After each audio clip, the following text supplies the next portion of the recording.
మత్తయి సువార్త 13వ అధ్యాయము 33వ వచనం ఎవరైనా చదవండి. మత్తయి సువార్త 13వ అధ్యాయం 33వ వచనం. ఆయన మరి యొక్క ఉపమానం వానితో చెప్పాను. పరలోక రాజ్యము ఒక స్త్రీ తీసుకొని పిండి అంతయు పులిసి పొంగు వరకు 3 కుంచెముల పిండిలో దాచిపెట్టిన పుల్లని పిండిని పోలి ఉన్నది. ఓకే ఓకే ఓకే ఓకే దేవుని రాజ్యం గురించి యేసుక్రీస్తు చాలా ఉపమానాలు చెప్తూ ఉంటారు. ఓకే, సో వాటిల్లో ఇది ఒకటి అనమాట. ఏమన్నా అంటే దేవుని రాజ్యం ఎలాంటిదంట? పరలోక రాజ్యం. దేవుని రాజ్యం ఎలాంటిదంట?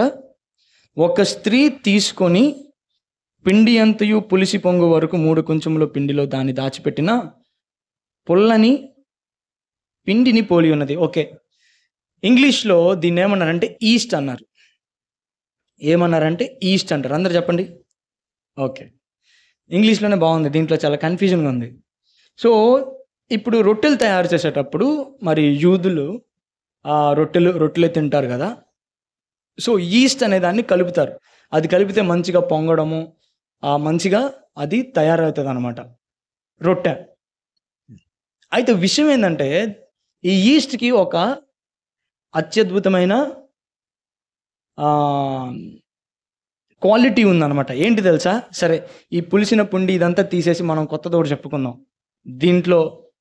దీనికి సరిపడిందే వేడి పాలల్లో వేసిన కొద్దిగా మజ్జిగ లాంటిది. ఓకే, వేడి పాలల్లో కొద్దిగా వేడి పాలల్లో ఉన్న మజ్జిగ వేస్తే నెక్స్ట్ రోజుకి ఏమవుతుంది?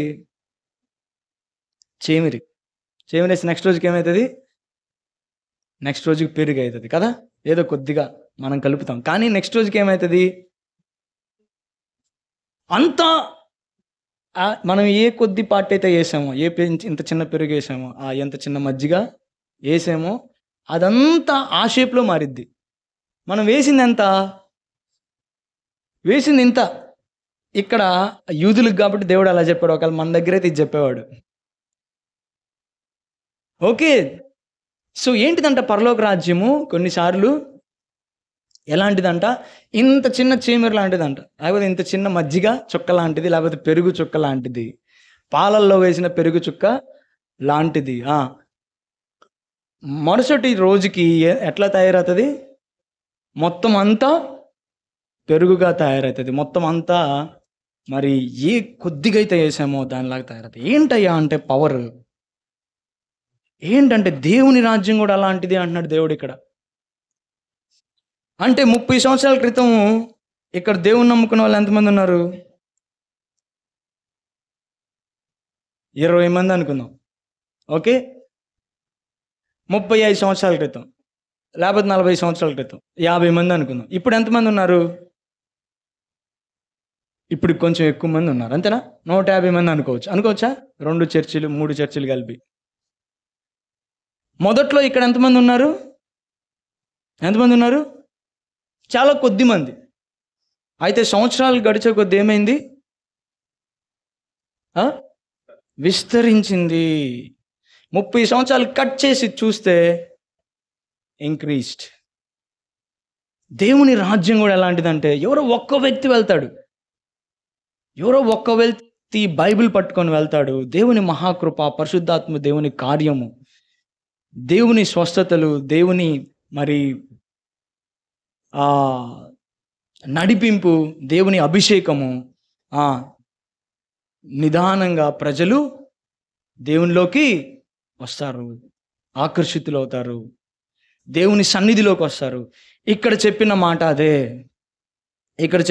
అదే. మత్తయి సువార్తలో 13:33లో మనం చూసింది అదే. ఓకే, దేవుని రాజ్యం ఎలాంటిదంట? కొన్నిసార్లు ఒక్క వ్యక్తి అవ్వచ్చు, కానీ ఆ ఫలితం మనం ఎప్పుడు చూస్తాం? ఒక 40 సంవత్సరాల తర్వాత చూస్తాం, కొన్నిసార్లు 50 సంవత్సరాల తర్వాత చూస్తాం, కొన్నిసార్లు 10 సంవత్సరాల తర్వాతే చూస్తాం. ఓకే, మనం చేసేది చిన్న పని అయినా కావచ్చు, అది తర్వాత ఎంత దూరం వెళ్తుందో మనకి తెలీదు.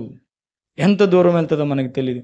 బిల్లీ గ్రహం గారు ఎట్లా రక్షించబడ్డారంటే, ఆ హ్యామ్ అనే ఒక ఆయన మరి ప్రసంగంలో ఆయన రక్షించబడ్డాడు.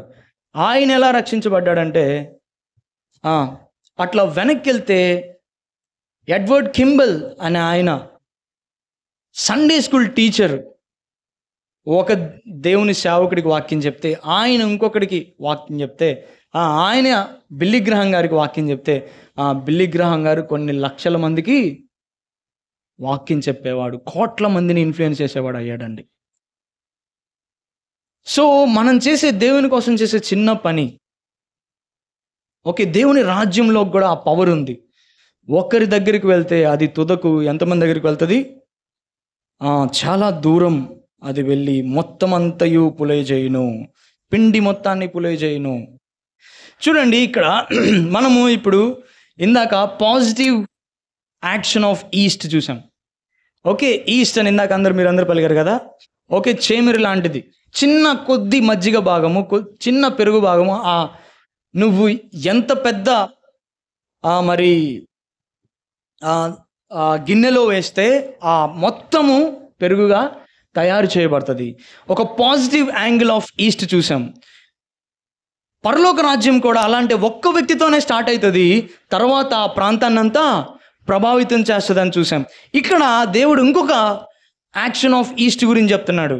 మరి ఆ పులియ చేసే ఆ పిండిని గురించి ఇంకొక యాక్షన్ తెలియజేస్తున్నాడు. ఏంటంటే అది 12వ అధ్యాయం, పరిసయ్యుల వేషధారణ అను పులిసిన పిండిని గురించి జాగ్రత్త పడుడి. This is the negative effect of yeast. Okay, అక్కడేమో పరలోక రాజ్యాన్ని పులిసిన పిండితో దేవుడు చూపించాడు, ఇక్కడేమో పరిసయ్యుల యొక్క వేషధారణ ఏమని చెప్తున్నాడు? పులిసిన పిండితో చెప్తున్నాడు. పులిసిన పిండి ఏం చేస్తుంది? పులిసిన పిండి ఎంత అంట? చేమిరి మజ్జిగ ఎంత అంట? ఇంతే. పెరుగు వేసింది ఎంత మనము? ఇంతే. కానీ మరుసటి రోజుకి ఏం చేస్తుంది? అది మొత్తం అంతా పెరిగేటట్లు చేస్తుంది. ఇక్కడ దేవుడు ఏం చెప్తున్నాడు? పరిసయ్యులలో ఒక గుణం ఉందంట. ఆ గుణం గురించి దేవుడు ఏం చెప్తున్నాడు? జాగ్రత్త అని చెప్తున్నాడు. ఏమని చెప్తున్నాడు? జాగ్రత్త. ఏమంటే యేసుక్రీస్తు జాగ్రత్త అని చెప్పాడంటే దాని గురించి మనం ఆలోచించాలా? యేసుక్రీస్తు సరదాగా ఏదైనా విషయం గురించి జాగ్రత్త అంటాడా? ఆయన ప్రతి మాట చాలా ఓకే, ఆయన మాట్లాడారంటే దానికి ఎంతో వెయిట్ ఉంటుంది. ఆయన మనలాగా ఏదో సరదాగా మాట్లాడు, ఏదో అనాలోచితంగా మాట్లాడు, ఏదో తెలియకుండా ఏమి మాట్లాడు. ఆయన జాగ్రత్త అన్నాడంటే మనం దానికి ఇంటూ 100 అని రాసుకోవాలి. మనం 100 సార్లు దాన్ని జాగ్రత్త అని చదువుకోవాలి. దేని గురించి జాగ్రత్త అంటున్నాడు? పరిసయ్యుల యొక్క ఏంటంట? వేషధారణ గురించి జాగ్రత్త. వేషధారణ గురించి జాగ్రత్త. ఎందుకన్నాడండి జాగ్రత్త అని? ఎందుకన్నాడు జాగ్రత్త అని? ఎందుకన్నాడంట? వేషధారణ ఎలాంటిదంట? పులిసిన పిండి లాంటిదంట. పులిసిన పిండి ఏం చేస్తుందంట? పులిసిన పిండి చాలా కొద్దిగా ఉంటుందంట, తర్వాత ముద్దనంతటిని. అట్లాంటి ఈ వేషధారపు పరిసయుడు మీలో ఉన్నాడంటే మీ గ్యాంగ్ మొత్తాన్ని పాడు చేస్తాడు. ఒక్కడు చాలు. అది దేవుడు చెప్తున్నాడు, జాగ్రత్త అన్నాడు. నువ్వు ఒక్కడు కదా అంటావు, దేవుడు ఇక్కడ రాసి పెట్టాడు. వేషధారులైన పులిసిన పిండి గురించి జాగ్రత్త. పులిసిన పిండి కొంచెమైనా ముద్దంతా కాజేస్తుంది. ఒక్కడే కావచ్చాడు, వాడు పెద్ద సమూహాన్ని కాజేయగలడు. అందుకని దేవుడు ఇక్కడ అన్నాడు, పరిసయ్యులు పులిసిన పిండితో జాగ్రత్త, వేషధారులతో జాగ్రత్త. ఏంటంట వాళ్ళు ఉన్న గుణము? వేషధారణ, నాటకాలు నటించడం, కపటం, మోసం. బయటికి ప్రేమ, లోపల దౌర్జన్యం, దగ. బయటికి మంచి మాటలు, లోపల దొంగ మాటలు, దొంగ బుద్ధి. అదే వేషధారణ. బయటికి చాలా మంచిగా కనిపించడం, లోపల అపవిత్రమైన బ్రతుకు. దేవునికి లెక్క లేకుండా ఉండడం, దేవుడు అంటే భయం లేకుండా ఉండడం. పరిసయ్యుల యొక్క వేషధారణ గురించి మీరు జాగ్రత్త పడండి. వాడు ఒక్కడు చాలు మొత్తాన్ని కాజేస్తాడు. వాడిదేముందిరా విడిదేముందిరా అంటాడు. వాడు చిన్న చిన్నగా అంతని కాజేస్తాడు. పరిసయ్యుల యొక్క పులిసిన పిండి లాంటి వాళ్ళతోటి జాగ్రత్త అని దేవుడు వాక్యం చెప్తుంది. జాగ్రత్త అని దేవుడు జాగ్రత్త అని చెప్పాడంటే 100 సార్లు కదా జాగ్రత్త మనకి ఇక్కడ చెప్తుంది. అయితే దేవుడు కింద ఇంకో మాట రాశాడు. ఏమని రాశాడు? మరుగైనది ఏదియు బయలుపరచబడక పోదు. మరుగైనది ఏదియు బయలుపరచబడక పోదు. దాచింది ఎప్పటికి దాగి ఉండదండి. మనం దాచింది ఎప్పటికీ దాగి ఉండదు. మనం చేసిన కుట్రలు లేకపోతే మనం చేసిన అన్యాయాలు ఎప్పటికీ దాగి ఉండదు. దేవుడు చెప్తున్నాడు ఒక్కరోజు నేను మొత్తం బయట పెడతాను. ఏమన్నాడు? అందుచేత మీరు చీకటిలో మాటలాడుకొనినవి వెలుగులో వినపడును. కొంతమందికి ఎదురుగా మంచిగా మాట్లాడుతూ చీకట్లో వారికి వ్యతిరేకంగా చేసిన మంతనాలు దేవుడు చెప్తున్నాడు నేను బయట చెప్తాను.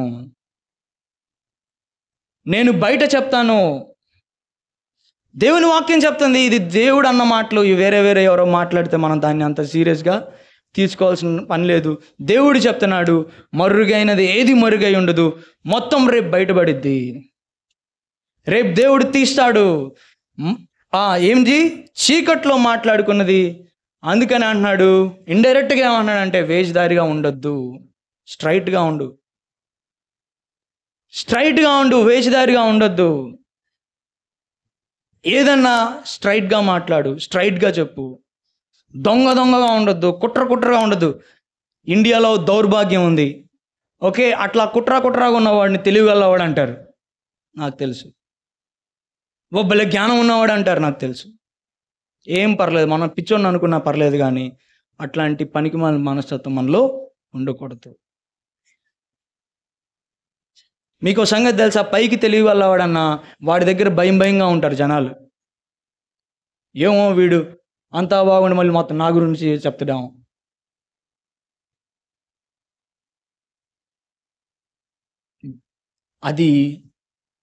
అది మంచిదిగా దేవుడు చెప్తున్నాడు. వేషధారణ చాలా డేంజర్. వేషధారణ చేయొద్దు. ఏదైనా స్ట్రైట్గా ఉండు. దేవుడు చెప్తున్నాడు, తన బిడ్డలతో చెప్తున్నాడు. చూడండి ఎవరితో చెప్పాడు, చూడండి ఎవరితో చెప్పాడు. ఆయన తన శిష్యులతో మొదట ఇట్లని చెప్పసాగాను. ఏమని చూడండి, శిష్యులతో చెప్పుకున్నాడు తెలుసా. పాపం శిష్యులతో ఎందుకు చెప్పుకున్నాడు? పాపం ఆ 12 మందిని ఏర్పరుచుకున్నాడు ఆయన. ఆ 12 మందితో ప్రపంచాన్ని బాగు చేద్దాం అనుకున్నాడు. ఆ 12 మందికి ట్రైనింగ్ ఇస్తున్నాడు. ఆ 12 మందిని జాగ్రత్తగా పెంచుకుంటున్నాడు. ఆ 12 మందికి దేవుని వాక్యం చెప్పుకుంటూ, దేవుని నడక చూపిస్తూ, ప్రార్థన నేర్పిస్తూ, మరి ఆ దయ్యాలను వెళ్ళగొట్టడం నేర్పిస్తూ, స్వస్థతలు నేర్పిస్తూ ఆయన ట్రైనింగ్ ఇచ్చుకుంటున్నాడు. ఆయనకు కూడా భయం వేసింది. ఇంత జాగ్రత్తగా పెంచుకుంటూ వస్తున్నాను, వామ్మో ఈ వేషధారుల యొక్క ఈ పరిచయుల బ్యాచ్ కనుక వీళ్ళతో జాయిన్ అయితే ఇదంతా వ్యర్థమైపోయిద్ది. లేకపోతే ఆయన జాగ్రత్త అని చెప్పాల్సిన అవసరం లేదు. ఒకవేళ ప్రమాదం జరగకపోతే ఆయన జాగ్రత్త అని చెప్పాల్సిన అవసరం ఉందంటారా? లేదు. ఆయన జాగ్రత్త చెప్పాడంటే అక్కడ ఏదో ప్రమాదం ఉంది. అందుకే తన బిడ్డలకు చెప్పుకున్నాడు, అయ్యా జాగ్రత్త, అమ్మా జాగ్రత్త, అమ్మా జాగ్రత్త. పరిచయులు ఉన్నారమ్మా, వాళ్ళు చాలా వేషధారులు. వాళ్ళతో జాగ్రత్తగా ఉండు. ఒక్కడు చాలు, పులిసిన పిండి ముద్దంతయు పులేచేను. ఒక్కడు చాలు మిమ్మల్ని అందరినీ నాశనం చేయడానికి. జాగ్రత్తగా ఉండాలి అని దేవుని వాక్యం చెప్తుంది. ఇంకా మీరు గదుల యందు చెవులో చెప్పుకున్నది మిద్దెల మీద చాలా ఎన్ని వాక్యంలో ఉన్నాయి తెలుసా? మత్తయి లూకా సువార్త 12వ అధ్యాయము 3వ వచనం. గదుల్లో చెవుల్లో చెప్పుకుందంట. చెవుల్లో చెప్పుకుంది కూడా దేవుడు బయటికి చెప్తారంట, ఏమండి సరదాగా బైబిల్లో రాసి లేదు మాటలు, నేను ఊరికి నవటాలకి అన్నాను, నువ్వు భయపడతావని అన్నాను అంటాడా యేసయ్య? లేదండి, దేవుడు అలా మాట్లాడరు. మనం అలా మాట్లాడతాం కానీ దేవుడు అలా మాట్లాడరు. దేవుడు అంటున్నాడు, తప్పకుండా సీక్రెట్గా ఇట్లాంటి కుట్ర, ఇట్లాంటి చీప్ మెంటాలిటీ అసలు నేర్చుకోవద్దు. ఇది బయట ఉండిద్ది, ఇది కొన్ని ధార్మిక గ్రంథాలని చెప్పుకునే వాటిల్లో ఉండిద్ది, దాన్ని తెలివిలాగా చూపిస్తారు. దయచేసి ఆ కంపు మనకి రాకూడదు. అది అది అది అది చండాలమైన బతుకు, అది అసలు సరైన బ్రతుకు కాదు. దేవుణ్ణి బాధ పెట్టే లైఫ్, దేవుని ఇబ్బంది పెట్టే లైఫ్, దేవుడు భయపడుతున్నాడు. జాగ్రత్తయ్యా, వేషధారులతో జాగ్రత్తయ్యా. స్ట్రైట్గా ఉండాలి ఆయన బిడ్డలు స్ట్రైట్గా ఉండాలి. అట్లా అని అవివేకంగా ఉండాల్సిన అవసరం లేదు. ఏది చెప్పాలో అది చెప్పాలి, ఏది చెప్పకూడదు అది చెప్పకూడదని నా సారీ అన్న నేను చెప్పలేను అని చెప్పడం అంతే. ఎదుటోడు ఫీల్ అయితే ఫీల్ అయ్యాడు, సారీ అన్న నేను ఇంతవరకు చెప్పలేను, సారీ అక్క నేను ఇంకా చెప్పలేను, అవసరం లేదు. అట్లని అవివేకంగా ఉండమని కాదు, వివేకంగా ఉండాలి. అట్లా వేషధారులుగా కూడా ఉండకూడదు, ఆనెస్ట్గా ఉండాలి. ఎందుకంటే దేవుడు చెప్తున్నాడు జాగ్రత్త అని చెప్తున్నాడు. ఇంకా చూడండి, ఇంకా ఏమంటున్నాడు చూడండి, 4వ వచనం. ఒక్క నిమిషం. వేషధారణ ఎందుకు వస్తుంది? ఇప్పుడు నేను భయంకరమైన వేషధారణ, ఎందుకు నాలో వేషధారణ ఎందుకు వస్తుంది? వేషధారణ అనేది ఎందుకు వస్తుంది? వేషధారణ అనేది ఎందుకు చేస్తాం? ఒకటి మనసులో ఒకటి బయట అనేది ఎందుకు చేస్తాం? ఎందుకు చేస్తాం చెప్పండి? నేను కూడా ఆలోచిస్తున్నాను.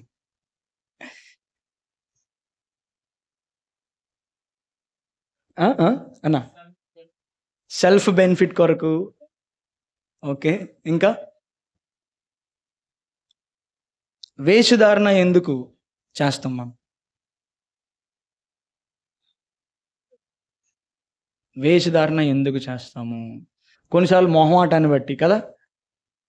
ఇప్పుడు నాకు టీ ఇచ్చిందనుకో, ఎవరికి ఇచ్చారు? అక్క ఇచ్చింది అనుకో, దీప్తక్క. సరే అంత బాగలేదనుకో, పాపం అక్క టీ ఏందా కట్టబెట్టామన్నా అనుకో, ఇంక మళ్ళీ పెట్టడానికి మొహమాట పడిద్ది కదా, బాధపడిద్ది అనుకో, భలే ఉన్నా ఎక్క అంటారు. మొన్న ఎవరో అంటున్నారు, నాకేదో పెట్టి అంటున్నారు, నువ్వు బాగుంది అని అంటావుగా, ఇంక నిన్ను అడిగి ఏముందిలే అంటున్నారు. నిన్ను అడిగి ఏం ప్రయోజనం? నువ్వు ఎట్లా చెప్పే సమాధానం ఒకటే, ఎట్టున్నా కానీ బాగుంది అంటావు, ఇంకెందుకు నిన్ను అడగడం కూడా వేస్ట్ అని. చెల్లో ఎవరో అంటున్నారు. సో కొన్నిసార్లు బాధపడతారని. మరి ఈ వేషధారణ దేనికి సంబంధించింది? ఈ వేషధారణ అది కాదు, ఇంక మొహమాటం లాగా ఏంది ఇది అని అనమని కాదు.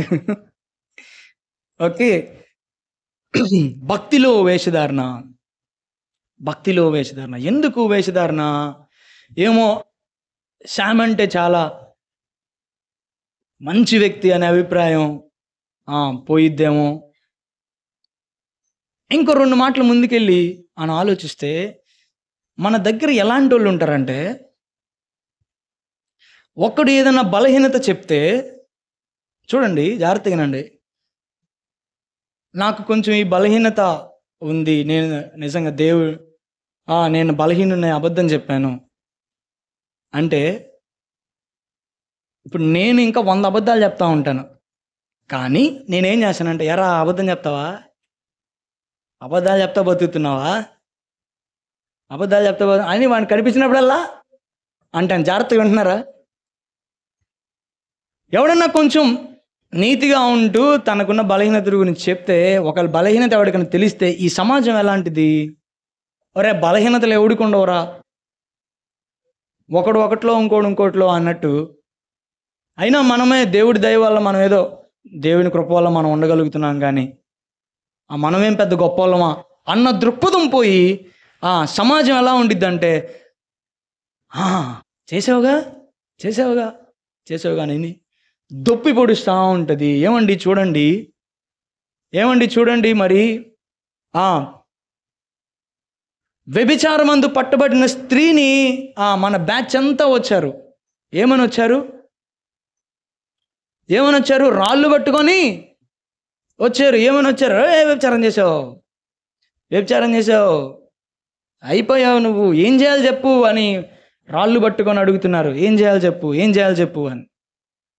అప్పుడు దేవుడు అన్నాడు, బాబు మీలో మీరు పరిశుద్ధులు ఒకళ్ళు రాయండి అయ్యా అన్నాడు. తర్వాత మిగతా వాళ్ళు ఇద్దరు అన్నాడు.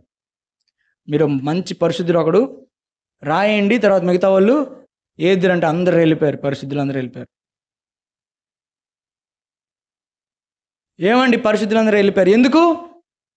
చిన్నవాడు మొదలుకొని పెద్దవాడు మీదకి వెళ్ళిపోయారు. ఎందుకంటే ఎవడు కూడా పర్ఫెక్ట్ కాదు. ఈ విషయం తెలియకుండా మనము చిన్నపిల్లలా బిహేవ్ చేయకూడదు.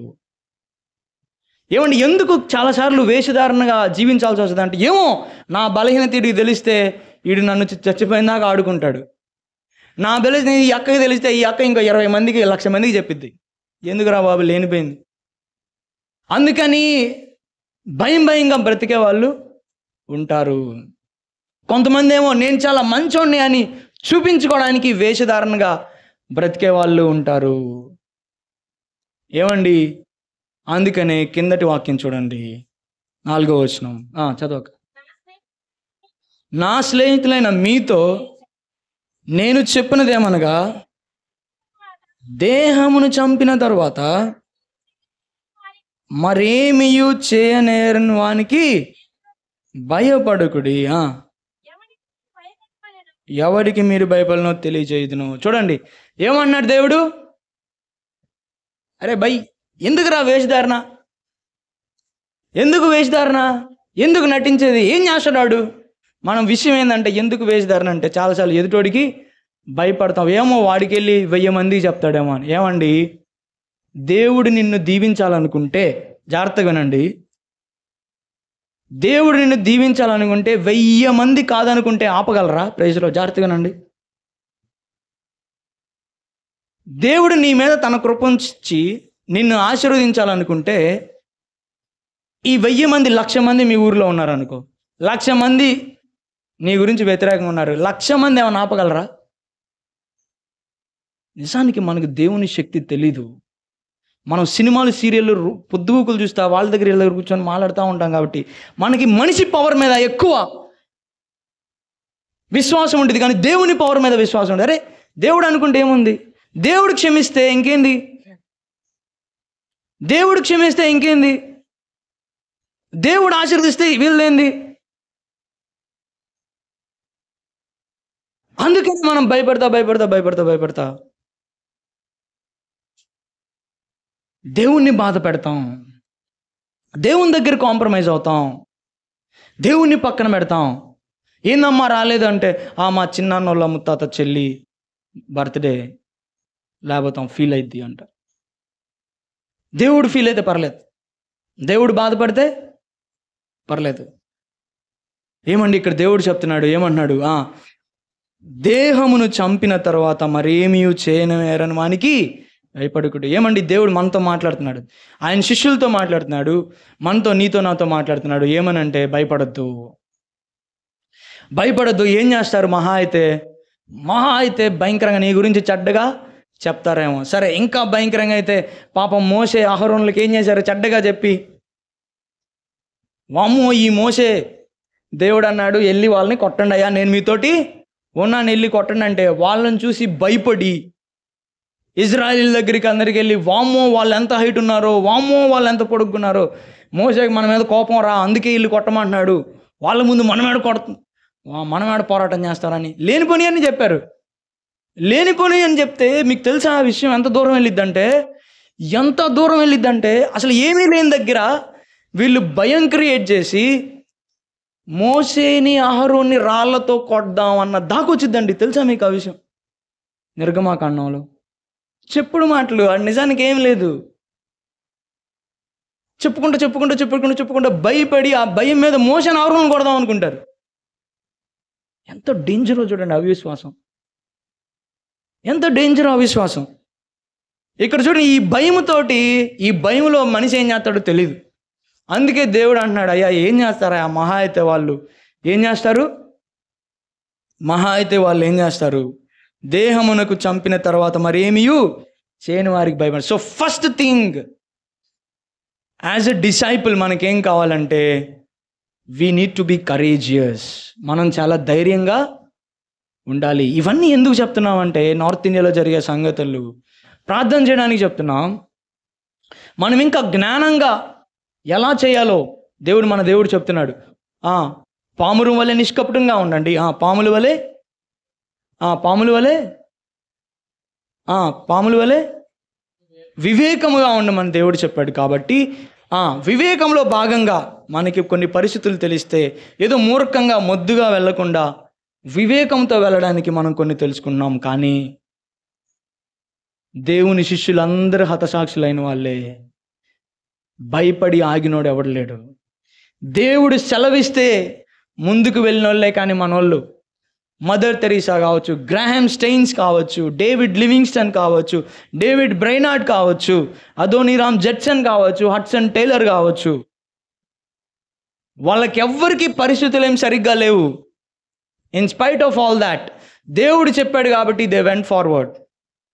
ఏమండి, క్రైస్తవం నువ్వు నేను ఫాలో అయ్యే క్రైస్తవ్యం భయపడే క్రైస్తవ్యం కాదు. ఆ జాగ్రత్త గుర్తుపెట్టుకోండి.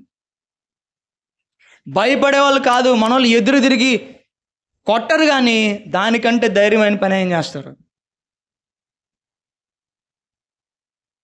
ఏం చేస్తారంటే, నువ్వు ఎందుకైతే బెదిరిస్తున్నావో, నువ్వు ఎందుకైతే కొడుతున్నావో నీ ఎజెండా పూర్తి కాకుండా చేస్తారు మా వాళ్ళు. ఎందుకు కొడుతున్నావు? కొడితే ఆగిపోతారని. ఎందుకు బూతులు తిడుతున్నావు? ఆ బూతులు తిరిగితే ఆగిపోతారని. కానీ మా వాళ్ళు అరే మాకు కొత్తారా బాబు, మా పౌలు పేతురు టైం నుంచే జరుగుతున్నాయి. నువ్వెవడరా నువ్వు హత్యలు చేసిన వాళ్ళ దగ్గరికే దేవుని స్వార్థ తీసుకుని వెళ్ళాడు. నీ ఉడత చప్పుళ్ళకి ఎవడరా భయపడేది? దేవుని సేవకులు మిషనరీస్ ఎప్పుడు భయపడిన వాళ్ళు కాదు. నరమాంస భక్షకుల దగ్గరికి జాన్ ప్యాటన్ వెళ్తాడు. తెలుసా? జాన్ ప్యాటన్ వెళ్ళే ముందు ఏం జరుగుతుంది తెలుసా? 2-3 మిషనరీలు వెళ్తే వాళ్ళని పడవ దిగక ముందే కొరికి చంపి తింటారు. జాన్ ప్యాటన్ అక్కడికి వెళ్తాడు. తింటే తిన్నారులేరా అని ఏమంటాడు తెలుసా జాన్ ప్యాటన్ గారిని? అయ్యా నువ్వు నరమాంస భక్షకులు అయ్యా, వాళ్ళు నేను తింటారంటే నేను చచ్చిపోయిన తర్వాత పురుగులు తింటాయి, బతుకున్నప్పుడు మనుషులు తింటే ఏమైందిలే అంటాడు. నేను చచ్చిపోయిన తర్వాత నాకేం తెలుస్తుంది? నేను చచ్చిపోయిన తర్వాత నాకు ఏం తెలుస్తుంది? అది that was their thinking, that was their philosophy. ఇక్కడ దేవుడు చెప్తున్నాడు, మన యేసుక్రీస్తు చెప్తున్నాడు, దేహమును చంపిన తర్వాత మరేమియూ చేయనేరని వానికి భయపడుకుడి. దేవుడు చెప్తుంది, భయము ఉండకూడదు మనకి. దేవుడు చెప్తున్నాడు ఏం చేస్తారు? మహా అయితే చంపుతారు, ఇంకంతే కదా, భయపడబాకండి అంటున్నాడు. ఇంకా అయితే మనం భయపడాల్సిందో ఉన్నారు ఎవరో ఒకళ్ళు. మనం ఎవరికి భయపడాలంట? యమనికి మీరు భయపడవలను మీకు తెలియజేయుదును, చంపిన తర్వాత నరకములో పడద్రోయ శక్తి గలవానికి భయపడుడి, ఆయనకే భయపడు అని చెప్పాను. అరే ఇక్కడ ఏదో భయపెట్టి బాధ పెట్టేవాడికి ఎందుకు మనం భయపడ్డాం? వాడు మన పరలోకాన్ని తీయగలడా? ఎంత పెద్ద పోటుగాడైనా మన పరలోక స్థానాన్ని ఎవడన్నా తీయగలడా చెప్పండి? వాడి బూతులతో ఏమైనా తీయగలడా? వాడి బెదిరింపులతో ఏమైనా తీయగలడా? వాడి కాల్చి చంపితే ఏమన్నా మన పరలోక స్థానాన్ని తీయగలడా? తీయలేడు. వాడికి మనం భయపడేది. అయితే ఎవరికి భయపడాలంట? దేవునికి భయపడాలంట. దేవునికి భయపడాలంట. ఏంటంట? ఎవరంట? దేవుడు ఏం చేయగలడంట? దేవుడు ఏం చేయగలడు? చంపిన తర్వాత నరకములో పడద్రోయగల శక్తి గలవానికి దేవుడు 2 పనులు చేయగలడు. ఒకటి ఇక్కడ లేపేయగలడు, అక్కడ లేపేయగలడు. ఆయనకి మనం భయపడితే చాలు. ఆయనకి మనం భయపడితే చాలు. ఇక్కడ ధనవంతుడు సూపర్ సుప్రీంగా బతికాడు, ఇక్కడ చాలా హైఫైగా బతికాడు.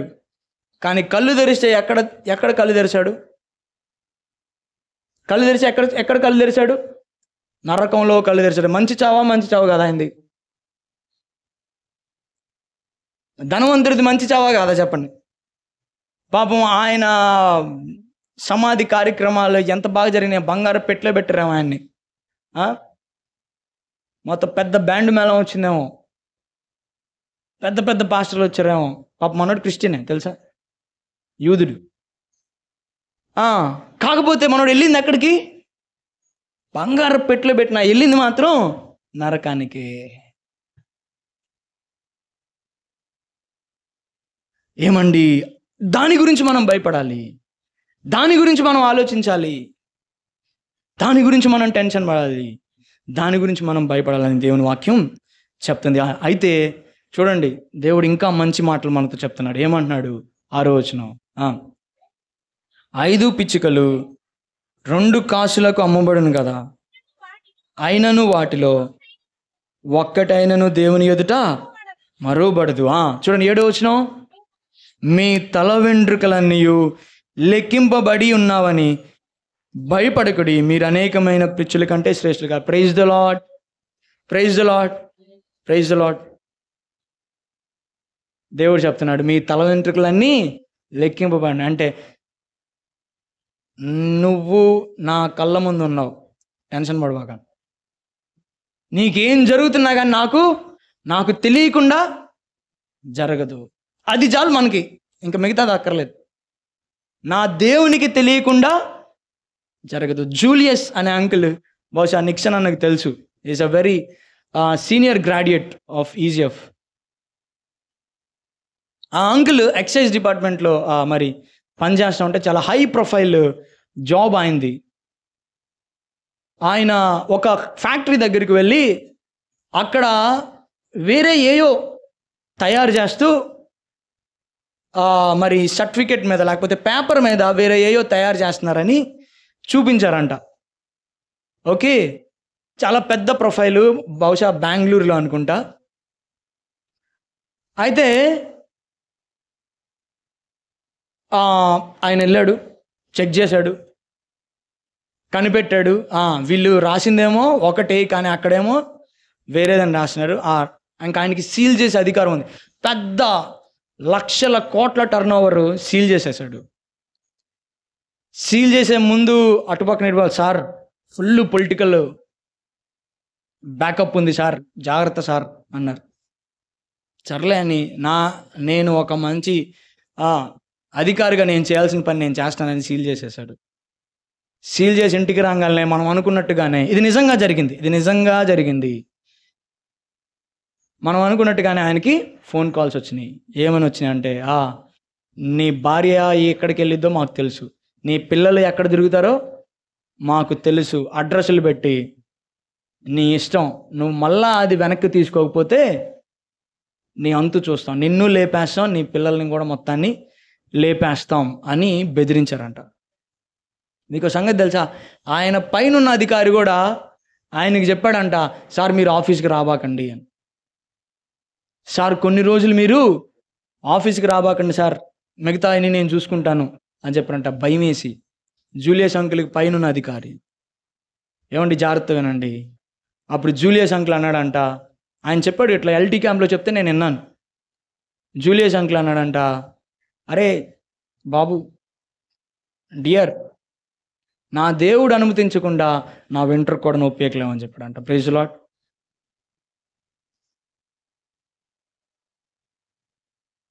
నా దేవుడు అనుమతించకుండా నువ్వు నన్ను ఏం చేయలేవరా అన్నాడంట. మీకు సంగతి తెలుసా, నిజంగా జరిగిన సంఘటన. కొన్ని ఇయర్స్ ఆయన్ని, కొన్ని సంవత్సరాలు ఆయన ఇంట్లోనే ఉన్నాడు. తర్వాత ఆయన బయటికి రాగానే కోర్టులో కేసెస్ వేశారు, ఇబ్బంది పెట్టారు. బెస్ట్ ఎంప్లాయీ అవార్డు వచ్చింది ఆయనకి. Praise the lord. ఆ కంపెనీలోనే బెస్ట్ ఎంప్లాయీ అవార్డు ఆయనకు వచ్చింది, జూలియస్ అంకుల్కి. ఇది నిజంగా జరిగిన హిస్టరీ. ఇట్లాంటి ఎన్నో. దేవుని కోసం నిలబడితే దేవుడు మన కోసం నిలబడతాడు. ఇక్కడ ఏమన్నాడు, మీ తల వెంట్రుకలన్నీ లెక్కింపబడి ఉన్నాయని భయపడి, మీరు అనేకమైన పిచ్చుకల కంటే శ్రేష్ఠులు కారా. God knows. మనకేం జరుగుతుందో దేవునికి తెలుసు. మన దగ్గర ఎవడు మాట్లాడుతున్నాడు, ఎవడు కుట్ర పన్నుతున్నాడో మనకు తెలుసు, దేవునికి తెలుసు. మన మీద ఎవడు స్ట్రాటజీ చేస్తున్నాడో మన దేవునికి తెలుసు. మనకు అదే that is the great comfort for us అని దేవుని వాక్యం చెప్తుంది. 8వ వచనం, నేను మీతో చెప్పినదేమనగా, నన్ను మనుషుల ఎదుట ఒప్పుకొని వాడెవడో మనుష్య కుమారుడు దేవుని దూతల ఎదుట వానిని ఒప్పుకొనను. మనుషుల ఎదుట నన్ను ఎరుగనని వానిని నేను ఎరుగునని దేవుని దూతలు వచ్చిన. ఏమండి, ఒక్క నిమిషం ఆలోచిద్దాం. మనుషుల ఎదుట నాకు యేసయ్య తెలీదు అని ప్రవర్తించాల్సిన పరిస్థితి ఏంటి? యేసయ్య ఎవరో నాకు తెలీదే, అమ్మో మేము క్రిస్టియన్స్ కాదు, ఎవరు చెప్పారు నీకు? అలాంటి పరిస్థితి ఎందుకు వస్తుంది చెప్పండి? ఎందుకు వస్తుంది? ఎందుకంటే మనం భయపడుతున్నాం కాబట్టి. ఎందుకు వస్తుంది? మనం భయపడుతున్నాం కాబట్టి. ఏమని భయపడుతున్నాం? వామ్మో వీడు ఏమనుకుంటాడో ఏమో, వామ్మో వీడు నా జాబ్ తీసేస్తాడేమో, వామ్మో వీడు నేను చంపుతాడేమో. దేవుడు చెప్తున్నాడు, నువ్వు ఒప్పుకోకపోతే మాత్రం రేపు నాకు తెలియదు అంటాను, నాకు తెలియదు అంటాను. కానీ దేవుడు చెప్తున్నాడు, ఒప్పుకొని వాడెవడో మనుష్య కుమారుడు దేవుని దూతలు ఎదుట వానిని ఒప్పుకొని. నా బిడ్డ క్రిస్టియన్ అనుకొని నేను యేసయ్యకి సంబంధించిన వ్యక్తిని, నేను యేసయ్యని ఫాలో అవుతాను, నేను యేసయ్యని కొలుస్తాను అని తన చుట్టూరు ఉన్న వ్యక్తులు ఇబ్బంది పెట్టినా కానీ, భయపెట్టినా కానీ, బాధ పెట్టినా కానీ అలా నిలబడింది అని దేవుడు చెప్పుకుంటే ఎంత గొప్పగా ఉంటుంది. ఇంకా దేవుడు చెప్తున్నాడు, వారు సమాజ మందిరంలో పెద్దల అధిపతుల ఎద్దుకు, అధికారుల ఎద్దుకును మిమ్మును తీసుకొని పోను, మీరు ఎలాగో ఉత్తరం ఇచ్చేదమో ఏమి మాట్లాడదామని చింతింపకుడి, మీరు చెప్పవలసినది అంతయు పరిశుద్ధాత్మగడిలో నేర్పున నేను. చూడండి, ఇది మొత్తం దేవుడు ఎందుకు చెప్పాడు? ఒక్క మాట ఎందుకు చెప్పాడు? భయపడబాకండి. ఎందుకు చెప్పాడు? భయపడబాకండి. నేను ఇంకో మాట ఏమంటానంటే, భయపడే వాళ్ళు యుద్ధానికి వెళ్ళబాకండి. ఎందుకు వెళ్ళకూడదు? భయపడే వాళ్ళు యుద్ధానికి ఎందుకు వెళ్ళకూడదు? భయపడే వాళ్ళు యుద్ధానికి ఎందుకు వెళ్ళకూడదు? చనిపోతారేమోనని, చనిపోతారేమో భయం. ఇంకా సరే, ద్వితీయోపదేశకాండము 20వ అధ్యాయము 8వ వచనం. ద్వితీయోపదేశకాండం 20వ అధ్యాయం 8వ వచనం.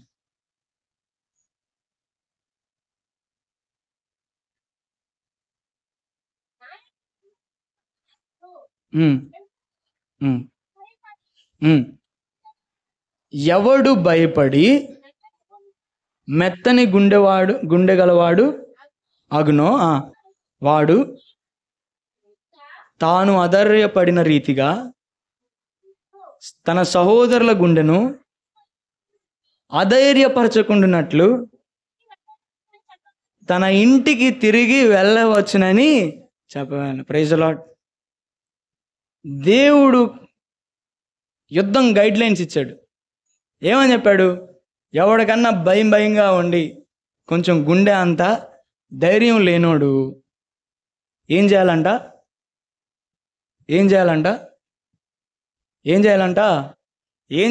చెప్పరైందండి, చెప్పండి. ఏం చేయాలంట? ఏం చేయాలి చెప్పండి. అక్కడ వాక్యం ఏమని రాసింది? ఇంటికి తిరిగి వెళ్ళవచ్చు. అర్థమైందా? అవకాశం ఉంది. దేవుడు ఏమండవు. అర్థమవుతుందా? మనోడే ఏం కాదు, భయపడతాడు. సరే ఇంట్లో ఉండు అన్నాడు, ఏం కాదు. దాని గురించి హడావుడి చెయ్యొద్దు, ఏం కాదు. ధైర్యపడితే ఇంట్లో ఉండొచ్చు, అది తప్పేం కాదు. కానీ ధైర్యం లేకుండా యుద్ధానికెళ్ళాడనుకో, అది చాలా డేంజర్. Praise the lord. జాగ్రత్తగా వినాలి. ఒంటి నిండా భయంతో నువ్వు యుద్ధానికి వెళ్ళొద్దురా బాబు, నీ కాళ్ళు పట్టుకుంటానని చెప్పాలి. యుద్ధం ధైర్యవంతులు చేసేది. నీకు నీకు చేయాలని ఉంది కానీ ధైర్యం లేదు, ఇంట్లో కూర్చో. ఎవడొద్దన్నాడు? ఎవడొద్దన్నాడు? అరే దేవుడు చెప్తున్నాడు, అరే భయంగా ఉంటే ఇంట్లో కూర్చో అన్నాడు. నువ్వేం చేస్తున్నావు? నువ్వు ఇంట్లో కూర్చోట్లా. నీకు ఒంటి నిండా భయం ఉంది, నువ్వు నువ్వు యుద్ధానికి వెళ్దాం అంటావు, నేను సైనికుడిని అంటావు.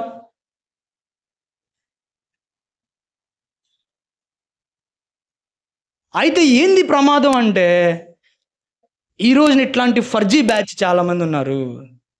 వీళ్ళు చేసిన పెద్ద ప్రమాదం ఏంటంటే, దేవుని సేవకి వీళ్ళు చెప్తున్న మాటలన్నీ దొంగ మాటలు. ఇటు వెనకాల చాలా భయం ఉంది వీళ్ళకి. వీళ్ళు ఏం చేస్తున్నారంటే, మిగతా వాడు అరే కొంచెం ఏదో కొద్దిగా ధైర్యం చేసుకొని వెళ్ళేవాడిని కూడా వీళ్ళు ఏం చేస్తున్నారు? అధైర్యపరుస్తున్నారు. ఇది వీళ్ళు చేసిన పెద్ద డేంజరస్ థింగ్. అధైర్యం ఉన్నవాడు ఇంట్లో ఉండాలి. ఏదో కొద్ది గొప్ప ధైర్యం చేసుకొని, భయం ఎవరికి ఉండదు? అందరికీ భయం ఉండదు. మీరేమనుకుంటున్నారు? సైనికులకి బాధలు ఉండవా? కష్టం ఉండదా? ఎఫెక్షన్ ఉండదా? ప్రేమ ఉండదా? ఆప్యాయతలు ఉండవా? ప్రతిరోజు చంపుకొని బ్రతకాల్సి వచ్చింది.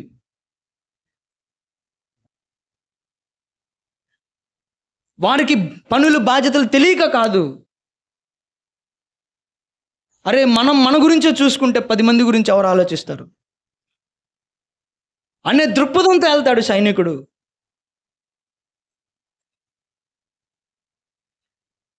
అధైర్యంగా ఉన్నవాడు ఇంటికి వెళ్ళాలి. అధైర్యంగా ఉన్నవాడు వస్తే ఏమైందంటే, ఈరోజు యూట్యూబ్ల నిండా అధైర్యంగా ఉన్న బ్యాచ్. వీళ్ళు అసలు ఇలా పిలుపు ఉందా లేదా? వీళ్ళు ఏం చేస్తున్నారు? సువార్తను ఆపి పెడుతున్నారు. వీళ్ళు సువార్త చేయనీయట్లేదు. వీళ్ళు చేయరు, వేరే వాడిని చేయనీరు.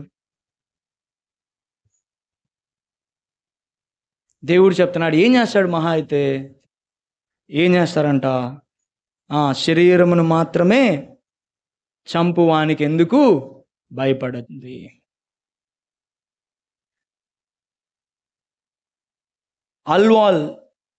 అల్వార్ అనే ప్లేస్లో ఎఫ్ఎంపిబి హాస్టల్ మీద అటాక్ జరిగింది. నేను కొంతమంది వాట్సాప్ గ్రూప్లో ఉంటే నేను చెప్పాను మీకు, అక్కడ రాశాను.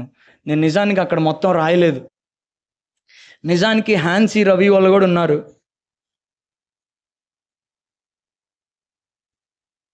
నేను అది వాళ్ళ కోసమని, సేఫ్టీ కోసమని నేను రాయలేదు. నేను వెళ్ళానని రాశాను.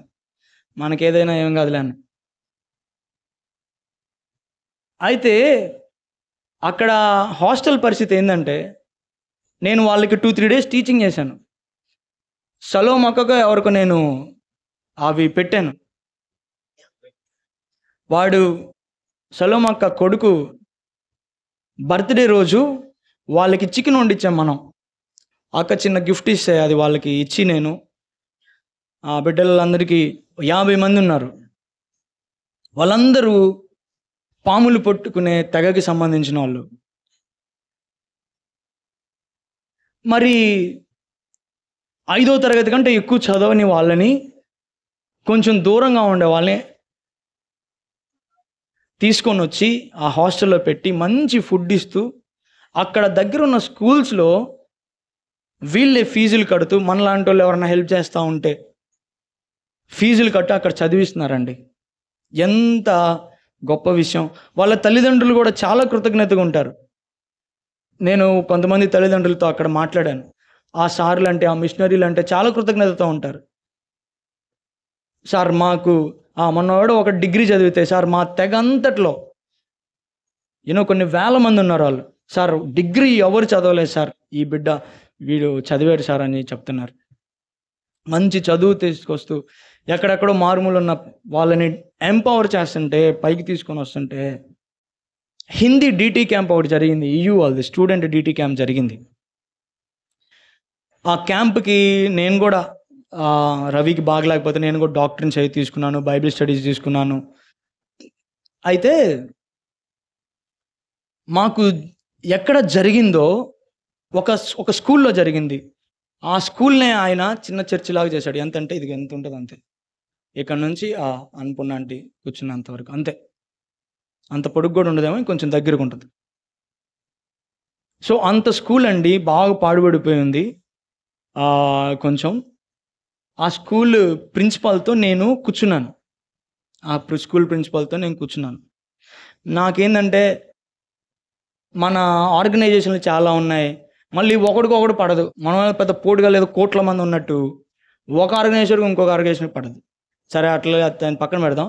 సో నా ఉద్దేశం ఏంటంటే అందరిని కలుపుదాం, తీసుకొని వెళ్దాం అన్నట్లు అనుకుంటామంట. నేను పాస్టర్ గారి దగ్గర కూర్చున్నాను. ఆయన దగ్గర కూర్చొని ఆయనతో మాట్లాడుతున్నాను. సార్ ఏం సార్ పరిస్థితి, ఇక్కడ ఎలా ఉండిద్ది, ఏంటి, మీరు ఎలా వచ్చారు, దేవుడు మిమ్మల్ని ఎలా పిలిచాడు అని చెప్తే ఆయన ఒక స్టోరీ చెప్పాడండి. ఆయన ఒక సంఘటన చెప్పాడు. ఏంటి తెలుసా, అల్వాల్ అనే ప్రదేశానికి 3 తమిళనాడు నుంచి మిషనరీలుగా వచ్చారు 25 సంవత్సరాల క్రితం. అయితే ఒక మిషనరీని అక్కడ చంపి ఆయన డెడ్ బాడీ కూడా కనబడకుండా చేశారు. ఆయన ఆనవాళ్ళు కూడా లేవు. ఆయన ఏమైపోయాడో తెలీదు, వీళ్ళకి కన్ఫామ్ అనమాట. ఆయన అప్పటికే కొంతమంది బెదిరించారు, ఇంకా ఆయన కనబడలా, ఇంకా ఆయన అదృశ్యం. అల్వాల్ అనే ప్రదేశంలో 25 years బ్యాక్. అయితే ఎవరైతే చనిపోయారో ఇక్కడ నా ఎదురు కూర్చున్నాడు కదా పాస్టర్ గారు, ఆ చనిపోయిన వ్యక్తి ఈ పాస్టర్ గారికి చిన్నానవుతాడంట. ఏమవుతాడు? చిన్నానవుతాడంట. ఈయన చనిపోయిన వార్త తెలిసినప్పుడు అక్కడ ప్రార్థన జరుగుతుంటే ఆ ప్రార్థనలో ఇక్కడ నా ఎదురు కూర్చుని ఆయన చేయెత్తాడంట, నేను వెళ్తానని. Praise the lord. అక్కడ వెళ్ళిన ఆయన్ని చంపేశారంటే ఆయన ప్లేస్లో నేను వెళ్తానని చెప్పా. ఇప్పుడు ఆయన ప్లేస్లో అక్కడ ఉండి ఆయన పనిచేస్తున్నాడండి. ఇంకా విషయం ఏంటంటే సార్ ఆయన ఎంత సంతోషంగా చెప్తున్నాడు, ఇంకా మా గ్రామం నుంచి 30 మంది మిషనరీలు లేచారు సార్ అన్నాడు. Praise the lord. Christianity is not a fear one's game. ఇది భయపడేవాడి మతం కాదు. నా దగ్గర ఒక పాస్టర్ గారు వచ్చారు నా దగ్గరికి మాట్లాడడానికి.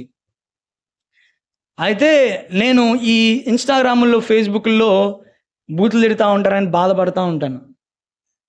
అయితే నేను ఆ పాస్టర్ గారు వచ్చి అంకుల్తో అన్నాను, అంకుల్ వీళ్ళు ఎట్లా పడితే అట్లా మాట్లాడుతూ ఉంటారు ఈ సోషల్ మీడియాలో, భలే బాధ అనిపించింది అంకుల్. మనం త్యాగపూరితంగా పనిచేస్తూ ఉంటే వీళ్ళు చూడండి నోటికి వచ్చినట్టు మాట్లాడుతూ ఉంటారు అంటే ఆయన నా మీద చెయ్యేసి ఏమన్నాడంటే, శ్యామ్ ఏం చేస్తారు వాళ్ళు, బూతులు తిట్టి ఏం చేస్తారు,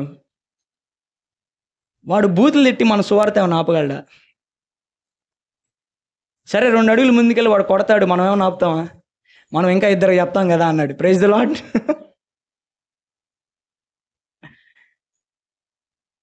మనం చేసేది మనం చేసుకుంటూ వెళ్ళడమే. వాడేదో బూతులతోని వాడేదో 2 కొట్టి ఆపుదాం అనుకుంటే ఇవన్నీ ఎప్పుడో చిన్నప్పటి నుంచి చూసినాయి, ఇవన్నీ వీటికి ఆగేది కాదు. మనం మన ప్రేమను చూపించుకుంటూ వెళ్ళాలి.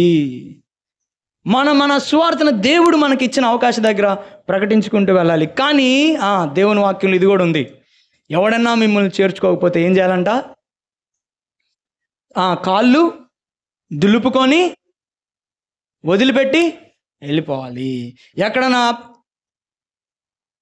ఎక్కడైనా భూమి ఉంది, ఓకే, ఆ భూమిని ఒక రైతు గారు వచ్చి, ఓకే ఒక ఇంత పెద్ద ల్యాండ్ ఉంది, నేను మొన్న చెప్పాను అక్కడ బోయేజ్ అన్న వాళ్ళ ఇంట్లో ఇంత పెద్ద 5-6 సెంట్లు లేకపోతే ఒక 20 సెంట్లు ల్యాండ్ ఉంది. ఆ ల్యాండ్లో ఒక రైతు గారు వచ్చి దానంతా దున్ని దానంతా వాటర్ పోసి ఎర్ర చందనాలు వేద్దాము అనుకుంటూ